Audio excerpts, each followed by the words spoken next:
Hi everyone. In this video we are going to talk about data types.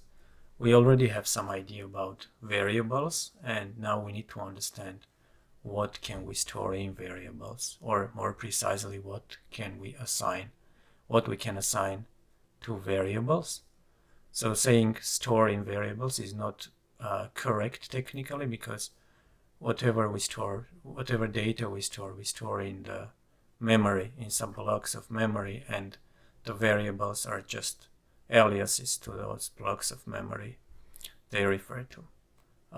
So coming back to data types, let's first define what is a data type. Data type, the type of the data, is actually an attribute of data which defines one or more of the following. So first, it says how much space the data occupies in memory. Second, it says, and the order doesn't matter, I'm just listing them all. What values can the data have? The next one is what operations can be performed on the data, or we could say the data can perform. We'll see that later on more complex objects. The next one is what properties the data has or can have. And finally, I think the last one is how the programming language should interpret the data. So let's just briefly go over each of them and see on examples what each of these points means. So how much memory the data occupies, it means let's say when we create a variable and we want to store an integer number in it, the programming language, or the compiler in this case, needs to know how much memory to allocate and use for this variable before storing the actual value, the value in that memory. Because and the last point was how to interpret the data. It means when we read from that memory, let's say for instance we want to show that number, the same integer number, on display, we want to print it out, the compiler should know that this is a number and not, let's say, some character or date or some other value, some symbol in another language. So it knows that the sequence of these zeros and ones is actually a number, and that's coming from the type 2. So the second point was what values the data can have. And what that means is, again, let's get the integer example again. When we say our variable is of type integer, then we know it will store only integer numbers. We cannot assign an irrational number or a text line to an integer number. So once we pick the type, we already have the set of the space of possible values. So the next one was operations that we can perform on the data. So this is I'm trying to give a real world example. Let's say if we know that the data is of type transport, right? Let's say if we have an object which is a vehicle, so we know we can drive it probably, or we can fly it, or we can move it in some sort of way. And then if we know it's a car, we know we can drive it, we know we can brake it, most likely we can open the window, and so on. So similarly in programming languages, if let's say if it's a date time, right, then most likely we can get the minutes value, or we can add some time value or the period time interval value and get another date time. So things like that. And the last one that we didn't cover was the properties the data has. So knowing the type, we can guess, or we can see what properties data of this type can have. And another example on the same data type, date time type. If we have a date, we most likely can get the month, right? So it will have a month property. Or if we have time, it will most likely have a time zone property, and so on. So these are the 5 things that pretty much covers the important things the data type defines about data.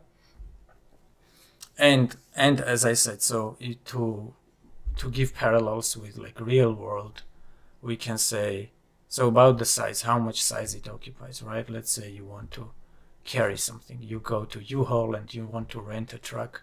You need to know what size of object you will be hauling so that you rent the appropriate size of truck. And what values can it have? We already talked about it. What operations can be performed, properties, yeah. So interpretation of the data is another thing. Yeah, I think we covered it. When we display it on the screen, we need to know, the compiler needs to know what it is, how to show it. So I think we didn't cover the term compiler in the terms definition. So for now, just think of the compiler as another program that translates the source code that you write for your program into machine instructions, which can be executed by the machine or the processor. But in reality nowadays, there might be multiple compilers before your source code gets translated into machine code, so it might not be just one step. And there are other programs involved, so there might be linker, and we are not going to talk about all these details here. So just know that there is also interpreted languages, and interpreter is actually another type of program which does a similar thing, but it actually takes the code, your source code, and executes it directly. The compiler translates it, and then the execution is separate. But the interpreter, it reads your code section by section or line by line and just runs it. So those are the compiler and interpreter definitions, as much as we need for now. So coming back to data types, let's think. Although I said I'll try to keep this language agnostic, we need to see like all these types that are defined, they are defined by some languages. So I gathered some types that are common across multiple languages, and we are going to discuss them here, but we don't have to, again, stick to any single language right now.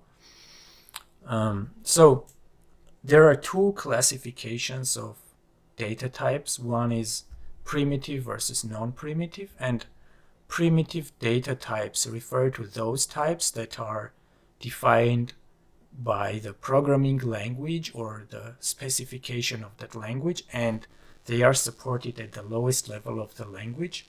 You cannot override or redefine the behavior of these types, and also the operations with these types are almost always really fast. They are like on the order of the speed of the CPU cycles, so machine instructions. So let's say if you integer numbers, right? Most of the programming languages, if not all, have integer as a primitive built-in type, and if you add up 2 integers, it might just happen within 1 CPU cycle, because it just, the hardware can perform it with one clock cycle. So the primitive types, and using them is really fast and optimized because they have the built-in support from the language. So there are the non-primitive types are either composite, which are types recursively built from primitive types, or there are some types which are not really composite on the surface, but they are under the hood, they are still using primitive types for their own implementation, but we don't see them. So one good example is the string type, which exists in most of the languages, and it basically represents a text, so sequence of symbols, characters, punctuation marks, control characters, and etc. So in most programming languages, string comes as it's always built in, so it comes with a very good support by the language, and you cannot override the behavior of string, but it's not really a primitive type because both the structure of it and how it's implemented, its functionality, are not that low level as other primitive types. So the other classification I talked about is the built-in versus non-built-in. And built-in means when you just start using the programming language, the type is available already. It comes with the language. And not built-in means it's not part of the language. And we can also split the non-built-in types into two categories. So a lot of languages come with libraries native to that language. So it's up to the point where you install the language, the library is installed without like an opt-out option. So these libraries usually have a lot of types that are not built in the language, but they can be considered built-in. They're not primitive, they are composite types, but they come with the language. And then lastly, the second part of the non-built-in types are the user-defined types, where the user of the programming language or the programmer can add and define his or her own types, again, based on the primitive or other built-in types. So these are the two classifications, and let's just quickly go through the list of primitive types that are available, as I said, in most of the languages. So I compiled a set of type names from different languages, which are very common, and I think it's good to know about them. So let's start with so there are two. So remember from the memory, the video about where we covered a little bit about memory and how everything is in binary and every digit is a bit. So that's the basic, that's the minimal amount of memory, 1 bit, which stores either 0 or 1. But in programming languages, you cannot, bit is not addressable, which means you cannot access just a value of a single bit. And that is because of the hardware, how the hardware is built. So usually the minimal addressable amount is a byte, which is now almost always 8 bits. And so a byte, yeah, it's considered, some languages define byte as a data type, and it's considered a machine type or low-level binary type. So the interpretation of it, it's really just treated as a binary number. The data of type byte is treated as a binary number. Whatever you store in it, you can of course format it to show it as in the decimal system or like a binary system, whatever numeral system. You can change the base to show it, format it, but yeah, byte is the machine level or machine type. I don't know. I don't think there is a name for the type. I mean, that class of types. But so byte is the smallest one, and it's 8 bits. So the next one is word. And word is several bytes, and how many bytes exactly depends on the machine architecture. So if your processor is 64-bit architecture, which means every memory address is basically the memory is split logically into 64-bit or 8-byte locations, and also the processor instructions are also have the length of word, which is again 64 bytes. So if it's 64, sorry, not bytes, bits. If it's 64 bits, which is 8 bytes, then the word on that architecture will be 64. If it's 32, so on most modern machines, it will be either 32 bytes or, I don't know why I'm always going back to bytes, so 32 bits or 64 bits. So 4 bytes or 8 bytes. So word is not fixed size. It depends on the underlying machine architecture, your processor. So these two are machine types. They are good if you want to store just binary data and process it. So then we have all these numeric types, which are several groups of numeric types. One group is integers, and it comes in some different flavors. One is just plain integer.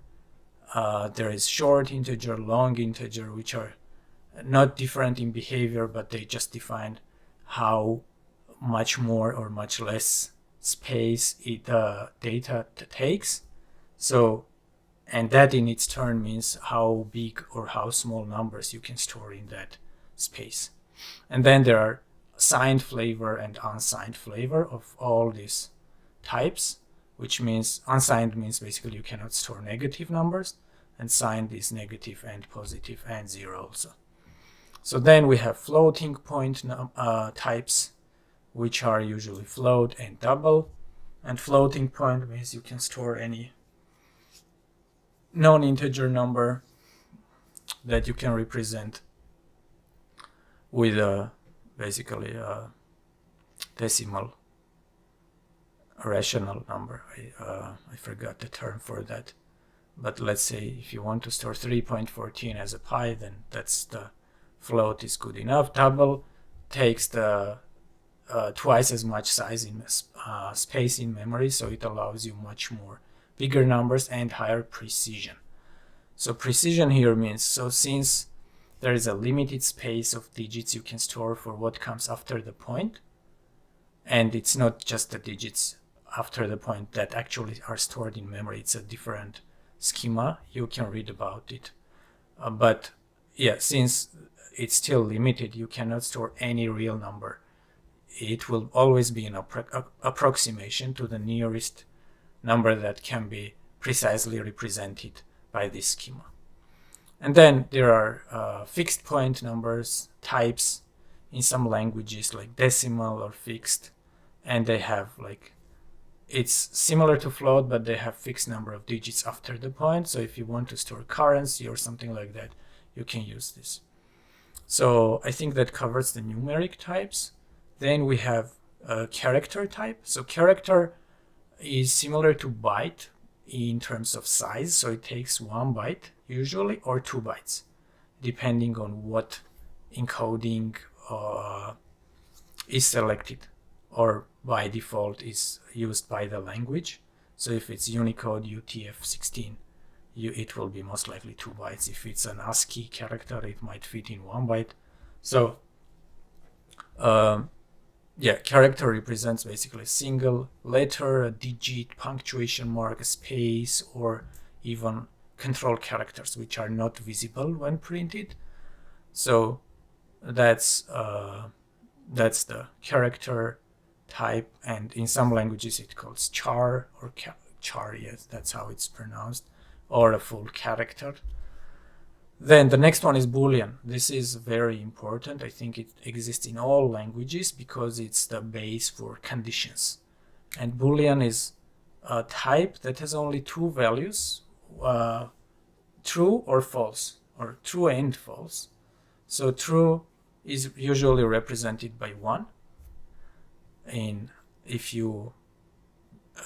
So most languages accept this label true and label false as a value for the Boolean type data, but also most of them also accept 1 and 0, 1 being true and 0 being false. We'll come to why we need that. So the type name in different languages, it's either bool or Boolean, the full version. So Boolean is important because every time we need to check something in the code, and we say, for instance, if you want to say if the color of this box is red, then put it in the red shelf. If it's green, then put it in the green shelf. So if the color is red, the result of that expression is actually a Boolean value, because it's either true or false. There's nothing else. So this, I think, covers most of the primitive types. So some languages treat the pointers and references as primitive types. And I think we briefly touched upon this in previous videos, but pointers are and references are types that do not contain the value, but they actually contain an address or a location or a reference to another piece of memory that contains the value. So it references the data. It doesn't have the data, but it references the memory that has the data. So we talked about string, and again, it's not really a primitive type, but it has a good low-level language support, and the type is usually called exactly like string, and it represents a text sequence of characters. So some other, I think we're done with primitive types now. Some other built-in types include like composite types, which are built from primitive types, but they are not primitive themselves, but they come with the language, so you can use them without writing any extra code. So some of these types include arrays, include tuples, lists, sets, complex numbers, range, function. They include enumerations, structures, unions, objects, interfaces, and so on. So you don't have to remember all this. For now, let's just focus on primitive types. We'll just know what, for simple programs, if we want to store something, what type of data we need to store. And just to conclude, let's just cover one more notion. So programming languages in terms of types, there are two main categories. One is statically typed and another is dynamically typed. So statically typed, it means that the programming language knows that what type of data is used before even running the program. So the compiler actually knows about the types of all the variables you are using in your program. And in dynamically typed languages, the compiler might not know, and some of the types or all of the types might be available or known at runtime, so when the program is actually running. And some languages, so the meaning of all this statically typed and dynamically typed and all this type system is to have some rules and to say that if this variable is of this type, then it can interact with these operations, or these operations can use this variable in this way only. So if you have statically typed language and you use proper types, your compiler, at the time of compilation of your source code, the compiler can catch some issues of using the wrong types. So for instance, if you have let's say if you have a function, we'll get to functions, but for now, an operation that adds up two integer numbers, and you pass one integer and one text string, then the compiler will say, no, this is wrong. I cannot add up. This operation will not work even before running it. So in that's called statically typed. So in a sense, we can think of it as the types are assigned to variables, not the values. And in dynamically typed languages, this error might not be caught until you run the program. And then once the value is passed to that operation and your interpreter sees that, okay, this value is string text and I cannot add text to integer because that operation is not supported, then it will tell you about this problem at runtime. And similarly, we can think of dynamically typed as the type is really assigned to the values, not the variables. That's why at compile time, even though the compiler sees all the variables. It doesn't know what types of data is this variable pointing to, or is assigned to this variable. So I think I spoke too long this time, so I think this is good enough for this video. I hope you didn't miss much of what I said. If you have questions, feel free to post them in comments. Thank you very much. See you in the next one.